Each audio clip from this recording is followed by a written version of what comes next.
Secret सरताज, दस्तक दूसरी दुनिया की। एपिसोड 11, मौत का खेल। सरताज की आंख खुल गई और उसने देखा रीटा और प्रोफेसर के जाने के बाद हाथ में लाल किताब लिए वो अब भी प्रोफेसर के घर के पास ही खड़ा है।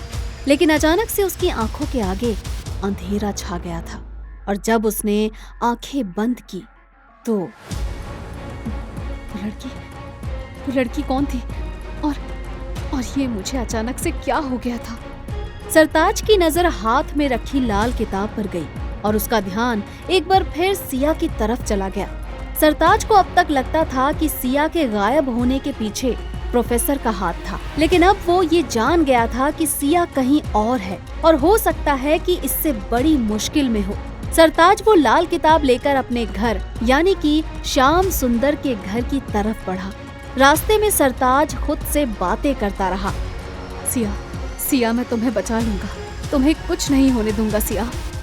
इतने में सरताज की जेब से एक एनवेलप नीचे गिरा जो अभी कुछ देर पहले उसे अपने घर के पास मिला था।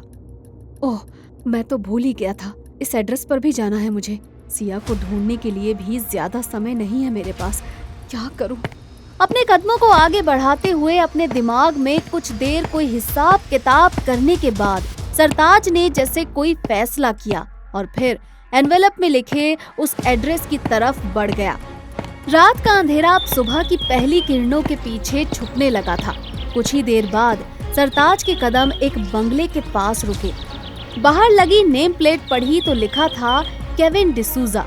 सरताज ने एक बार फिर एनवेलप पर लिखे एड्रेस को देखा और इस बंगले के एड्रेस से मिलाया। 2016 मालवीय नगर। हाँ, एड्रेस तो यही है, लेकिन ये केविन डिसूजा कौन है और इनका एड्रेस? सरताज बंगले के बाहर से ही अंदर झांक रहा था, तभी किसी ने सरताज का हाथ पकड़ा और उसे दौड़ाते हुए बंगले के अंदर ले गया। उस आदमी ने बड़ी हड़बड़ाहट के साथ घर का दरवाजा बंद किया और घर की सभी खिड़कियां भी बंद कर दी। घर में रोशनी के नाम पर कुछ लैंप्स जले हुए थे। लंबी लंबी सांसें लेते हुए वो आदमी सरताज की तरफ बढ़ा और उसने सरताज से जो कहा उसे सुनने के बाद सरताज के पैरों तले जमीन खिसक गई। रक्षित भाई है तुम्हारा, उसे मारोगे तुम? हमारे देवता को मारोगे? ये सुनते ही सरताज को वो तस्वीर याद आई जो उसने अपने घर पर देखी थी। उसकी माँ के हाथ में 2 बच्चे थे और वो ये सवाल अपने पिता श्याम सुंदर से करने ही वाला था, लेकिन वो नहीं जानता था कि इसका जवाब इस तरह उसके सामने आएगा। अभी अभी सुने उन शब्दों को सरताज समझ ही रहा था कि उस आदमी ने पास ही रखे एक लैंप को उठाया और सरताज के सर पर दे मारा। एकदम से सरताज के कान से खून आने लगा। उसे कुछ भी सुनाई नहीं दे रहा था, वो बस उस आदमी के होठों को हिलता हुआ देखे जा रहा था। सरताज लगातार अपने आप को बेहोश होने से रोक रहा था। उसकी आंखें अपने आप बंद हो रही थी। तभी उस आदमी ने सरताज को धक्का दिया। कुर्सियों से टकराते हुए सरताज जमीन पर गिर गया और उसके हाथ में रखी लाल किताब सामने एक टेबल के नीचे चली गई। उस आदमी ने सरताज की पीठ पर लगातार लातें मारनी शुरू कर दी। सरताज अब भी उसकी आवाज नहीं सुन पा रहा था। सरताज की आंखें अब बंद हो गई थी। कुछ देर बाद जब उसकी आंख खुली तो वो वहीं जमीन पर गिरा हुआ था। उसने कराहते हुए यहाँ वहाँ देखा तो उसे वो आदमी दूसरे कमरे में एक कुर्सी पर बैठा हुआ दिखाई दिया। सरताज ने लाल किताब की तरफ देखा और धीरे से उसे अपनी तरफ खींचा। कुछ पन्ने पलटने के बाद उसे एक मंत्र दिखाई दिया। बचाओ मंत्र? ये तो मैंने कभी नहीं सुना। इसमें लिखा है कि ये आपको शक्ति देगा और दुश्मन की शक्ति को हवा कर देगा, लेकिन दुश्मन तो प्रोफेसर नहीं, दुश्मन ये आदमी। सरताज ने लाल किताब के कुछ और पन्ने भी देखे। ज्ञान मंत्र, हथियार मंत्र, प्राण नाश मंत्र। सरताज को कुछ समझ में नहीं आ रहा था। वो फिर से उस मंत्र पर गया जिस पर लिखा था बचाओ मंत्र। सरताज वो मंत्र पढ़ने लग जाता है। मंत्र के शुरू करते ही उसने देखा सामने कमरे से वो आदमी गुस्से में सरताज की तरफ देख रहा था। लड़खड़ाते हुए वो सरताज की तरफ बढ़ रहा था। वो एक बार फिर से सरताज को मारना चाहता था, लेकिन उसका शरीर उसका साथ नहीं दे रहा था। सरताज जैसे तैसे वो मंत्र पढ़ रहा था। सरताज के सर पर लगी चोट ठीक होने लगी थी। उसके बदन पर जहाँ जहाँ चोट लगी थी वो अपने आप ठीक होने लगी थी। लेकिन वो आदमी हर पल जैसे मरते जा रहा हो। जब वो बेहोश होकर नीचे गिर गया तो सरताज ने मंत्र पढ़ना बंद कर दिया। वो उस आदमी को मारना नहीं चाहता था। वो तो बस ये जानना चाहता था कि उस आदमी ने प्रोफेसर रक्षित को उसका भाई क्यों कहा, सच क्या है और उससे क्यों छुपाया गया। इन सभी सवालों के साथ सरताज ने अपने कदम उस आदमी की तरफ बढ़ाए। उसने देखा वो पूरी तरह से बेहोश हो गया था। सरताज ने उसके कमरे की तलाशी लेनी शुरू कर दी। सरताज बार बार अपने आप से बात कर रहा था, मेरा भाई कैसे हो सकता है वो। तभी सरताज को वही तस्वीर दिखाई दी, उसकी माँ की वो तस्वीर जिसमें उसके साथ एक और बच्चा है। इसके साथ एक स्कूल का सर्टिफिकेट भी था जिस पर नाम लिखा था रक्षित केविन डिसूजा। और प्रोफेसर की कई तस्वीरें थी जिसमें वो जमीन पर बेहोश पड़े हुए इस आदमी यानी कि केविन डिसूजा के साथ था। सरताज ये सब देखकर बहुत हैरान था। तभी उसने देखा कि केविन अब होश में आ रहा था। उससे बचकर सरताज वहां से निकला और वहां से निकलकर अपने घर चला गया। घर पहुंचकर सरताज की नजर घड़ी पर गई जिसमें दोपहर के 1 बजने वाले थे। सरताज के पास अब कुछ ही घंटे थे सिया का पता लगाने के लिए। ऐसा नहीं था कि प्रोफेसर रक्षित वाली बात सरताज के दिमाग से निकल गई थी। वो लगातार एक अलग ही एहसास से गुजर रहा था, लेकिन फिर उसने अपने आप को समझाया, सिया, सरताज, सिया, उसे ढूंढना भी बहुत जरूरी है, नहीं तो वो रीटा, वो उसके साथ पता नहीं क्या करेगी। और फिर नहीं नहीं नहीं। सरताज ने किताब खोली और मंत्रों को ध्यान से देखने लगा। उसे अब एक ऐसा मंत्र चाहिए था जिससे वो सिया को ढूंढ सके। वहीं रीटा भी सिया के पास पहुंचने में लगी हुई थी, लेकिन रीटा की किस्मत इतनी अच्छी थी कि उसे कुछ करना ही नहीं पड़ा और सिया का फोन खुद रीटा के पास आ गया।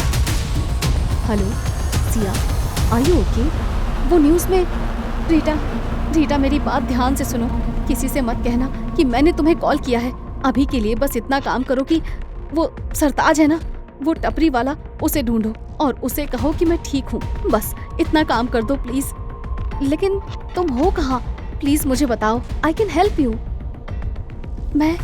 मैं मुंबई में हूँ अपनी बुआ के साथ। मेरी जान को खतरा है।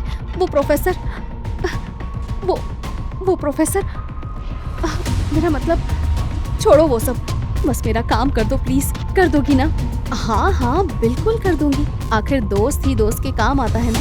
वैसे क्या तुम अपना एड्रेस भेज सकती हो? वो असल में सरताज तुम्हें ढूंढ रहा था तो मैं उसे दे दूंगी।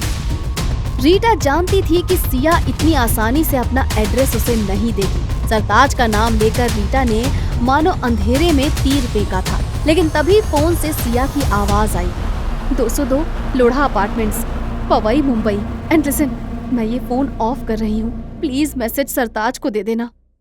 ये कहकर सिया ने फोन कट कर दिया और रीटा की आंखों में एक जीत जैसी चमक उठने लगी। उसने ये एड्रेस अपने फोन पर टाइप किया और प्रोफेसर रक्षित को भेज दिया। वहीं दूसरी ओर सरताज को अपनी लाल किताब में एक मंत्र मिल ही गया था, प्रत्यक्षीकरण मंत्र। सिया को खोजने का प्रण करते हुए सरताज ने मंत्र पढ़ना शुरू किया। पहले कुछ पल तो उसे कुछ समझ में नहीं आया था, लेकिन फिर अचानक से सरताज को लगा कि वो किसी सपने में है। उसने देखा कि सिया किसी अंधेरे से कमरे में बंद हो रखी है। उसके सर पर गहरी चोट लगी हुई है और एक औरत है जो उसके सामने बैठी हुई है। सिया को देखकर सरताज की सांसें बहुत तेज होने लगी और वो मंत्र जोर जोर से पढ़ने लगा। सरताज ने सिया के आसपास देखने की कोशिश की जिससे उसे उस जगह के बारे में कुछ पता चले, लेकिन उसे कुछ भी दिखाई नहीं देता। लेकिन तभी सरताज को कुछ सुनाई दिया। सरताज को ट्रेन की आवाज आ रही थी।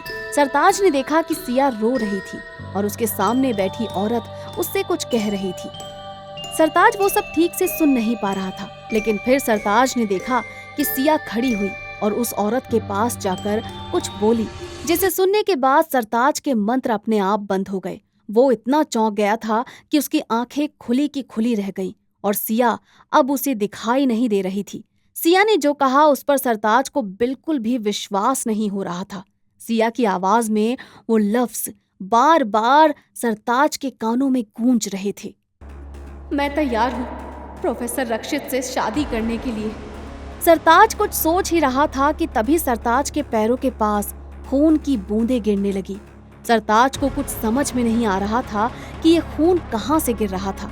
उसने आंख उठाकर देखा तो उसके सामने प्रोफेसर रक्षित खड़ा हुआ था, जिसे देखकर सरताज की सांसें फूलने लगी थी। वो प्रोफेसर रक्षित के टुकड़े टुकड़े कर देना चाहता था, लेकिन तभी उसने देखा कि प्रोफेसर रक्षित की आंख से खून बह रहा था। वो खून दोनों आंखों से बहता हुआ प्रोफेसर की सफेद शर्ट पर गिर रहा था। प्रोफेसर के हाथ में एक बैग भी था, जिसमें से भी खून बहकर नीचे गिर रहा था। सरताज कुछ भी समझ पाता इससे पहले प्रोफेसर ने वो बैग खोला और उसमें से किसी के लंबे से बाल बाहर खींचने लगा। और अगले ही पल सरताज ने देखा कि प्रोफेसर रक्षित ने उस बैग से सिया का कटा हुआ सिर निकाला। क्या सिया की मौत का सदमा बर्दाश्त कर पाएगा सरताज? अगर सिया मर गई है तो सिया क्यों कह रही थी कि वो प्रोफेसर से शादी करेगी? क्या सच में प्रोफेसर रक्षित है सरताज का भाई? आखिर क्या मोड़ लेने वाली है ये कहानी? जानने के लिए सुनते रहिए सीक्रेट सरताज, दस्तक दूसरी दुनिया की।